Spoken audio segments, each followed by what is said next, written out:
everyone. Welcome to another episode of School, where we will dive into the various aspects and programs of the Beautiful Plains School Division. Today, we are here with Colleen Hallett to talk about the performing arts at the Neepawa Area Collegiate. Welcome, Colleen. Hi, thank you so much for having me. Yeah. So before we talk about the performing arts program, can you talk about introduce yourself Sure. and talk about how you came to Neepawa?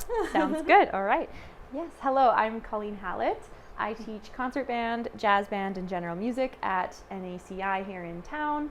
And I'm just so happy to be here in town. This really is my dream job. I love Neepawa.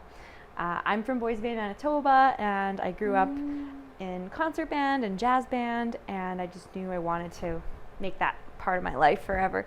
So I went to Brandon University for music school, and here we are. Oh, okay. Yeah. So how long have you been at the Neepawa Area Collegiate? This is my first year. First year, yeah. And also here in Neepawa.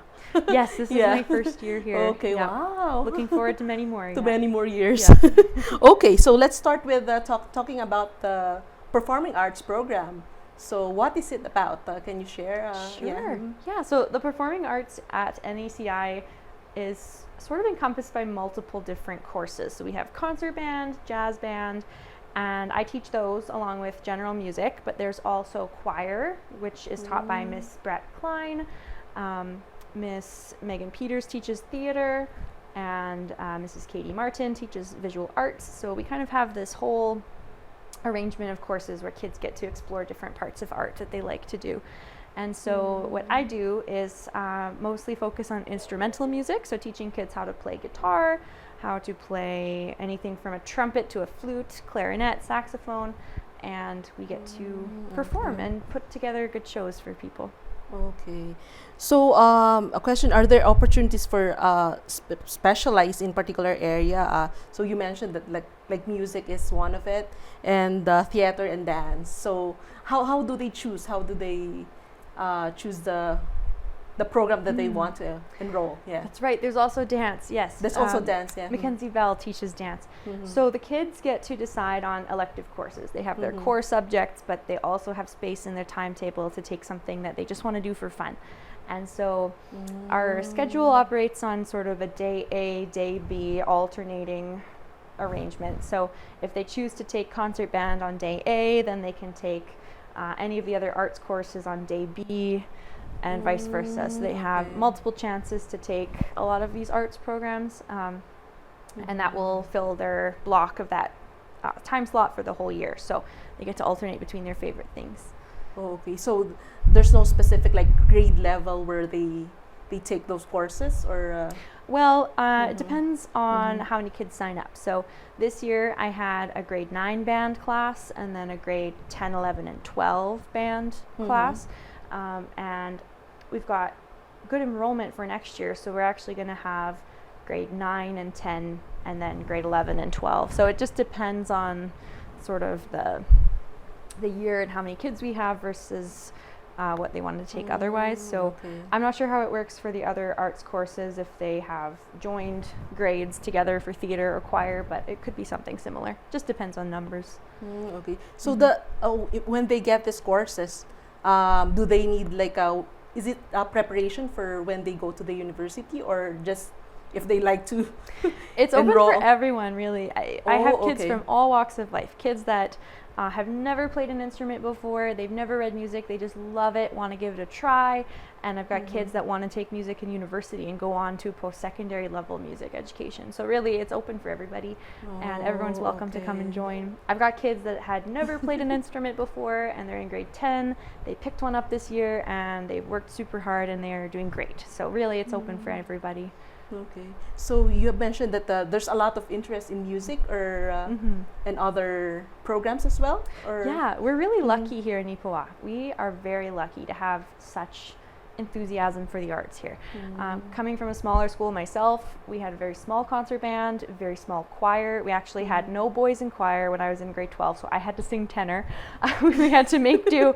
But here we just have this blossoming of passion for arts, which is amazing. So it's nice to see that the kids have options. especially with major production, and that's sort of a project of all of the arts teachers all together to come up with the backdrops, the props, the singing, the dancing, the acting. It's all sort of a group effort, and that the kids get to do this here is really special, because when I was in high school I had to go to Brandon to be in a musical because my town didn't have them. So the fact that we get to do that here is really cool. Okay. So you have like a collective program, like a event or a program in school, inside the school? It's Like extracurricular actually for the musical. So every 2 years we'll put together a show. So this year we're doing Aladdin. More information on ticket sales coming soon, but I can tell you our dates are May 8th, 9th, and 10th at the Roxy Theatre. Each of those days we'll have a show at 7:30 and a matinee on the 10th. You'll hear more about that later, but yeah, that's coming up. So that's an extracurricular thing that we do just after school. After school, with that's rehearsals. after Yeah, school. we've been practicing since January, so the kids are getting ready to go. Okay, so how about are there any like prerequisites or auditions that you do, so they can join a specific program? No, there are no actually- prerequisites required. Just come and do your best and have fun, really. And then we just kind of take it as it goes.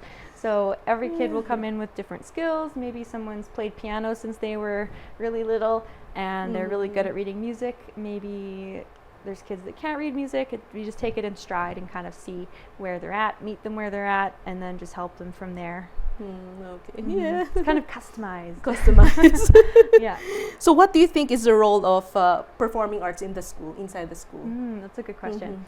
I would say the role of performing arts would be to help kids find their voice, just to help them gain confidence and just put themselves out there. You know, it's being creative with other people gives a sense of community. They make friends. That maybe someone they didn't talk to from another class or another grade that they haven't come across, and they just get to be themselves and have fun. So it's a really good way for kids to find that sense of belonging, especially for newcomers. I've had kids that you know, they come in the middle of the school year, they move to town, they join a music class, and now they've got friends. And especially even if language is an issue, music is a universal language, right? True, so you can use music to communicate and grow as a person, as well as you're, you know, developing those other language skills. So it's a place to find success no matter what. Okay. So what do you think about the importance of the music education and how it relates to other subjects? Oh, okay. Yeah. Music is one of those special subjects where you can connect it to anything, and it's really cool because like history is reflected in the music of the times. We see literature also. It really affects all different, you know, streams of study, and it's sort of a look into what it means to be a human, I think, which is really cool. Like, you can learn about music from different cultures. Let's talk about the history of, you know, where did this come from this time frame, what was happening here that would inspire these lyrics, things like that, but also the sciences. So the thing it does to your brain to be involved in music, it uses both left and right side with your language centers, your visual centers, your listening skills, fine motor skills. And so there is a huge correlation between music and language and math too. So when you're, you know, counting different rhythms, the way that music fits together, it's kind of like the vocabulary of learning grammar in English, but also there's a mathematical sense to it too. So it's kind of like every course all together in one, which is really fun. I think it's also easier to memorize when you have like it is. It helps a lot. Yeah, even when we come across a rhythm that's really tricky in band, it's like, okay, let's come up with words for this, you know. So we'll come up with our own little song, and then that just helps to you know, get the rhythm. So you mentioned about the newcomer that's in the school, and there's a big population of newcomers, I think, in the school. So how do you like integrate that the different kinds of cultures in your music classes? Do you think about those things, or Yeah, How do you integrate it? yeah, music, Yeah. there's such a great opportunity to explore everyone's culture and Yeah. to say, okay, everyone bring your favorite song from home and we'll listen Yeah. to it in class together. Okay. Let's find, a song from different cultures to learn on our instruments and perform. So that's definitely something I'm getting better at as the year progresses. My first year here, so I'm hoping to do more of that in the future. Maybe to bring in some musicians or find more band pieces. I think that's one thing we need in the band repertoire world, is to have more music being written by folks from different places, right? Yeah, Like band yeah. music can be very European central, but there's a lot more coming out nowadays that are like folk songs from the Philippines or folk Yeah. songs from Australia, like different places. So I think there's a great opportunity there to start doing some music from different places. Yeah, that would be interesting too. Yeah, and in general do, music yeah. class, it's perfect. Like we did a global music unit and learned about different instruments from different places, and we actually built shakerays out of dried gourds. So it's an African percussion instrument where you bead a little net. It looks like a basketball net with different designs, and then you play it as an instrument, kind of like a drum / shaker sound. Oh, So that was okay. really fun, very Yeah. hands-on. It was a good time. So the students also enjoyed that. Yeah, they did. They oh. got to make their own colorful designs, and there's something really human about working together with your hands. And the kids were sorting the different colors of beads, and I was just standing back and looking at them, and they were all visiting with each other. And I thought, that's exactly how it's been for millennia, right? People sitting together, visiting, doing handcrafts and things. So it's kind of bringing that into the classroom. And shout out to Glenda McPhee for the gourds. Thank you, Glenda, for those gourds. So it's Glenda. Yeah, she had a bunch. Yeah, I was like, does anyone have any dried gourds? And she had a bunch. It was perfect. It was amazing. Oh, okay. So thank you very much. Thank you, Glenda. Yeah. So you mentioned about the extracurricular activities. So after school, they also do some. Do they? What kinds of event activities do they do after school? Yeah, so after school right now is our major production rehearsals. So all the kids practicing for Aladdin. So we do sort of a Music Monday where we all sing through the songs for the musical. Thursdays we do choreography, and then we practice on Sundays as well. And that happens every 2 years. So other extracurricular things, jazz band used to be extracurricular, but now it counts for credit. So that's before school. So we have jazz band before school. But there's the opportunity for different clubs that we might look at next year. Maybe have a rock band club or something, Yeah. Okay. So does the school participate in any regional or national arts festival or competitions? Yes, we do. So every year, typically we'll go to Winnipeg. So there's a concert band festival at the RBC Convention Center. So we brought the concert bands there this year, and the kids did really well. They got to perform for other schools and work with clinicians that are distinguished from different universities. So we had Dr. Mark C. from the University of Saskatchewan that worked with them.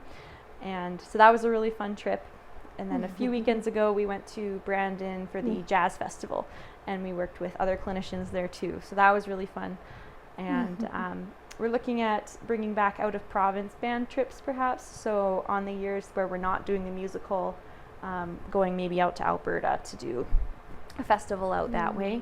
Give the kids a chance to maybe see some sights they haven't seen before, see some mountains, get a chance to perform in a different place. So okay. So what does the school division covers for that cost, or do you do fundraising to cover that? A lot of fundraising, yes. A lot of fundraising. Yeah, Wow, fundraising, and hopefully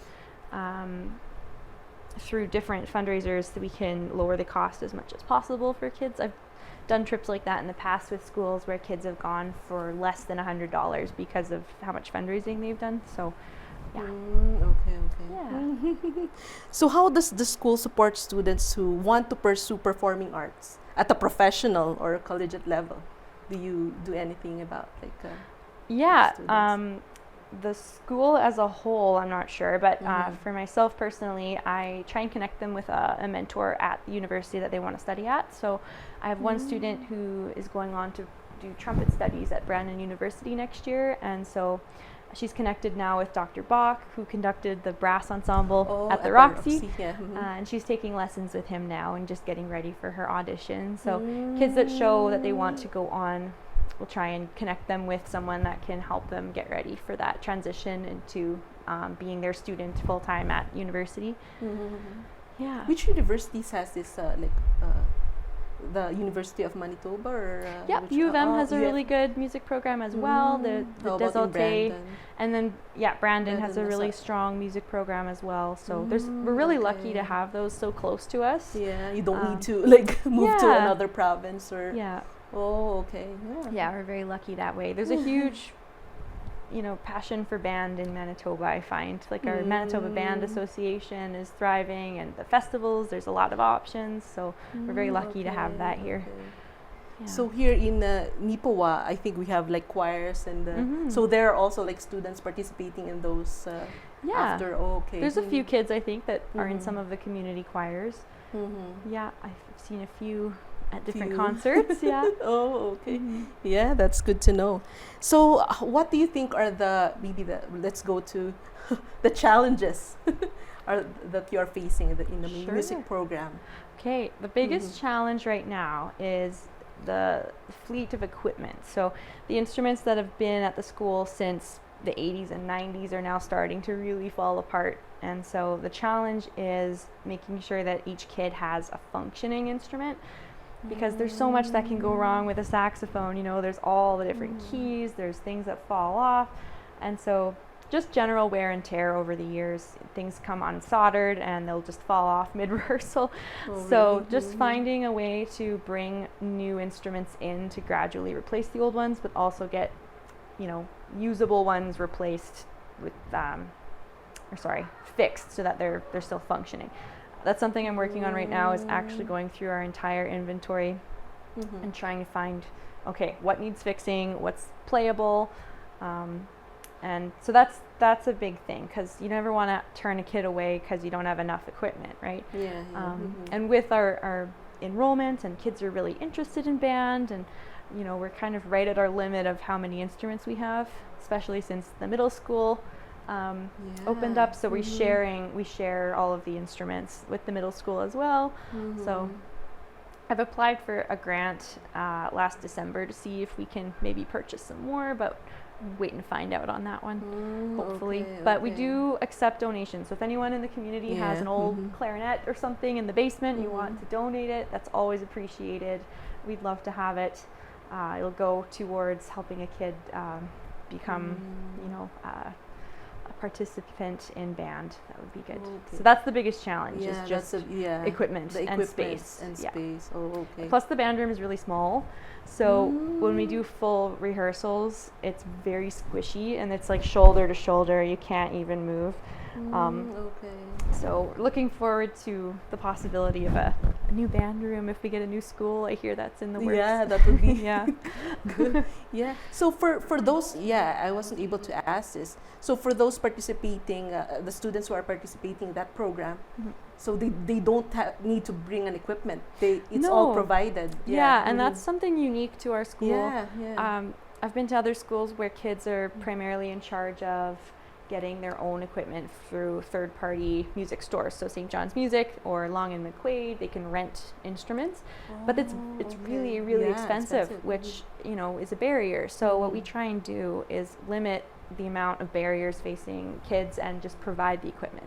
So for a small amount that just generally covers reeds for woodwinds and things, they get an instrument for the whole year that's like way more affordable than having to rent it from a store. So we try and provide all the equipment, which means we need a lot. And the school division, like the funding comes from the school division, like if you need an equipment, or is there any? The school division will buy us one new instrument a year.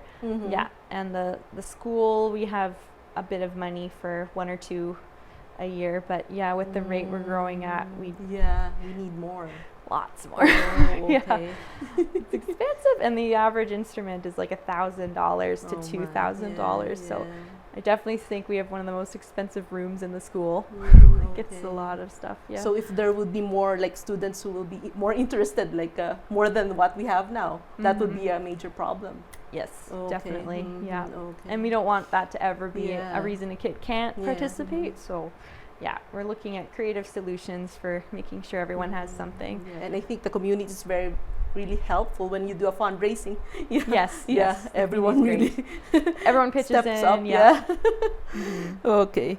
Yeah. So about the maybe we'll go out to the outside of the school. Sure. What do you think is the impact of the music program in the community as a whole? Okay, I think it brings people together. I just Yeah. love seeing the different generations that come to the band concerts at the school, or when we do a performance out in the community, like when the brass ensemble played at the Roxy. It's so neat to see people come together to enjoy music, whether they're just a spectator or they're seeing, you know, their older sibling playing. I think it's really cool and just sort of brings us together in a way that music only can, you know. And I think also with the like mental health, many people are experiencing this, and I think music really helps a lot with the Absolutely. It's so good for your health. It's so good for your brain, and just as, you know, an outlet for, you know, de-stressing and just losing yourself in something positive, you know, in the music. You can express different emotions through music. So that's a good, like a therapy as well for those experiencing. Totally. Yeah. That's why music therapy is its own career. Okay. So I think we're almost at the end of the interview. So any final message to our viewers? Final message. Well, our spring band concert is coming up on May 21st. It's a Wednesday at the NACI gym at 7:30 p.m. So we'd love to see you there if you'd like to come hear what the high school bands have been up to. You'll hear the concert bands, the jazz bands, and then also the major production of Aladdin is coming to the Roxy Theatre May 8th, 9th, and 10th. And just keep an eye out for posters and more information on where to get tickets later on in the month. Okay. Thank you, Colleen. Thanks for having me. Yeah, thank you. And hopefully next time we can chat with you again about this major production. That would be great. program. Okay, thank you everyone for joining us today. See you again next time.